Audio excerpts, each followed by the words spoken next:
Сәлем достар, мен есім Майдана. Бүгін сіздермен мен ағылшын тілін қалай тегін меңгергенім жайлы ақпаратпен бөліскім келеді. Және тегін меңгеру, менің қалай тегін меңгергенімді айтпас бұрын, ең маңызды сәтке назарларыңызды аударғым келеді.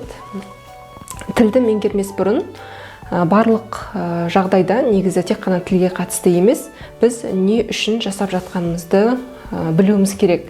Яғни, мына жерде мен бірнеше сұрақ жазып қойдым, басында мен өз-өзіме қойған. Яғни тілді меңгеріп бастаудан бұрын мен бірінші өзіме сұрақ қойдым. Не үшін мен бұл тілді меңгеруім қажет және меңгеруім керек? Себебі біздің мақсатымыз айқын болмағанда, жалпы менің мақсатым айқын болмаса, не үшін жасап жатқанымды білмесем, онда мен қалаған нәтижеге жетуім өте ұзақ, немесе мүлде жетпеу ықтималдылығы бар. Сол себепті не үшін екенін бірінші өзіме нақты жазып алдым. Одан кейін нәтижесін қалай көремін, яғни қандай нәтижеге мен келгім келеді. Мысалы, біреулер емтихан тапсыруды алуы мүмкін, IELTS, TOEFL тапсырам деген секілді. Ал менің жағдайымда мен тілді насихаттаушылар сабақ үйреткен уақытта, менің салама қатысты сабақты үйреткен уақытта мен толығымен естіп, түсініп, оларға мен қарым-қатынас жасап, жұмыс жасап, ақпаратты меңгеріп, кәдімгі қазақ немесе орыс тілі сияқты байланыста болуым болды және түсінуім. Яғни ең бірінші маңызды нәрсе түсіну. Енді және тағы бір маңызды нәрсе, ол меңгерген кезде сіз қандайсыз, яғни мен қандаймын, соны елестетуім. Яғни мен тілді қалай сөйлеп тұрмын, және мен ол кезде өзімді қалай сезінемін, және сол тілді меңгергеннен кейінгі менің өмірімде қандай жақсы өзгерістер болады. Осы нәтиженің көмегімен мен қандай өмірімді мен немен толықтырамын және өмірімнің сапасы қалай өзгереді. Тура сол күйді, сол сезімді, сол жағдайды елестетіп, көз алдыма жазып өз-өзіме сол қойған мақсатымды айқындап алдым. Айқындап болғаннан кейін меңгеру жолдарын әртүрлі екені бәрімізге белгілі, және ақпараттар өте көп, ақылы болсын, тегін болсын. Қазір әлеуметтік желі дамығандықтан интернет арқылы ақпараттың көптігі соншалық, бүгін ананы бастап, ертең мынаны бастап, ешқайсысын соңына дейін жеткізу қиын болып кетеді. Сол себепті мен өз-өзіме айттым, бір жолды таңдасам, белгілі бір нәтижеге келгенше басқа ақпаратты іздемей, соны белгілі бір жаңағы деңгейге дейін меңгерем деген сияқты. Бірінші барлық адамдар сияқты мен де грамматиканы оқып бастадым. Бірақ грамматиканы ұзақ оқыған жоқпын. 2 аптадай жеткілікті болды маған. Одан кейін жалығып кеттім. Не себепті? Өйткені грамматиканы оқып, жазып, жалпы сөздің қалай құрылады, құрылымы қандай, сұрақ қалай қойылады, және өзіңнің қалауыңды қалай айтуға болады деген сияқты негізгі ағылшын тілінің құрылымын меңгеріп болғаннан кейін менің мақсатым түсіну және сөйлеу болғаннан кейін грамматиканы білу арқылы менің түсіну деңгейім артып, немесе сөйлеу деңгейімнің жоғарылап жатқанын мен сезінбедім. Сол себепті басқаша әдістерді іздеп бастадым. Сол кезде бірнеше тәсілдерді интернеттен таптым. Оның біріншісі Pimsleur курсы және екінші A.J. Hope Effortless English'тың курсы. Effortless English курсы, яғни. Осы 2 курсты мен қатарынан бірге меңгердім, күнделікті 3 ай бойы. Қазір нақты күндері есімде жоқ, себебі ол 2 жыл бұрын болған уақытта меңгерген болатын тілді. Және осы 3 айдың ішінде мен жай ғана пассивті түрде назар аудармай фонға қосып қойып меңгеру емес, ол кәдімгідей ақпаратты, мысалы күніне 3 сағат болса, 3 сағат назарымды соған аударып, тек қана ойымды, сезімімді сол материалдың ішіне салып, бар ынтаммен оқу болды. Және бұл мотивацияның жаңағы осы меңгеру жолында адамдар ерініп, шаршап, немесе тастап кетіп жатады. Не себепті?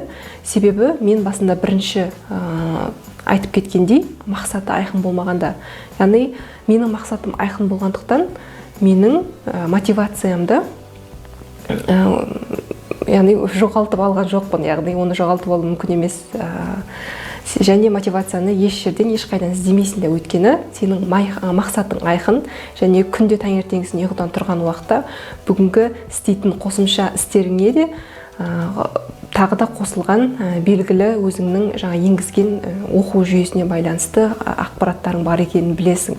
Ол саған уақытыңды жаңағы алуы мүмкін.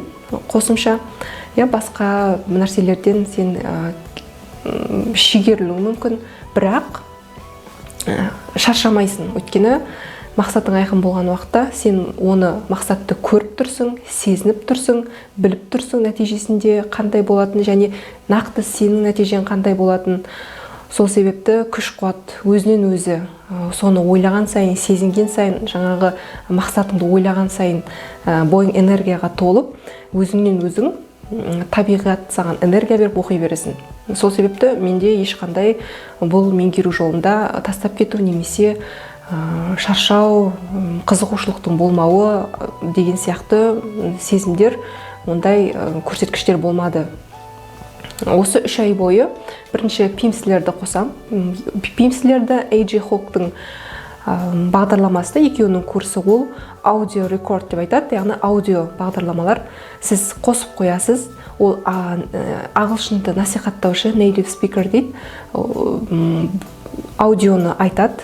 Сіз біріншіден бұл жерде ең бірінші learn like a baby деп айтады, өзі де сол бағдарламада, яғни адам бірінші туған уақытта жазып, сызып, оқып емес, есту арқылы тілді меңгереді. Және мен де онымен келсем, біз өзіміздің ана тілімізді туғанда есту арқылы меңгереміз.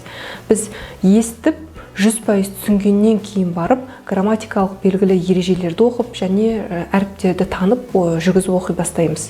Тура сол сияқты бұл жерде де жаңа тілді мен меңгеріп бастаған уақытта, жаңағы бастапқы грамматикалық негіздерін білгеннен кейін сөздер қалай құрылатынын тек қана тыңдауға үлкен назар аудардым.